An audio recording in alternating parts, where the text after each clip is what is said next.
তো অ্যাভারেজের একটি প্রশ্ন আমরা করব। তো এখানে অ্যাভারেজের যে অঙ্কটা দিয়েছে, এখানে বলেছে যে the average temperature of the city for the first 16 days, 16তম, মানে এখানে একটা দিয়েছে প্রথম 16তম দিনের 16টা দিনের যে টেম্পারেচার অ্যাভারেজ করে হচ্ছে 22 ডিগ্রি পাওয়া গেছে, আর দ্বিতীয় লাস্ট 16তম দিনের যেগুলো আছে তো সেগুলোর হচ্ছে কত হয়েছে 26। তো একটা জিনিস কি লক্ষ্য করেছো তোমরা, এই ধরনের অঙ্কগুলো যদি আমরা অ্যাভারেজ মানে সাম বার করি 22 × 16, 26 × 16 দিয়ে বিয়োগ করে যোগ করে যদি করতে যাই তাহলে অনেক ক্যালকুলেশন করতে হবে, তো ওইভাবে করলে হবে না।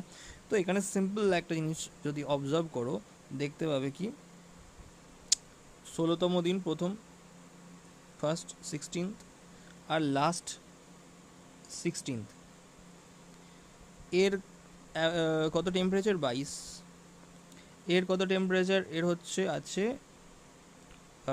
26, আর মাঝে কত 24।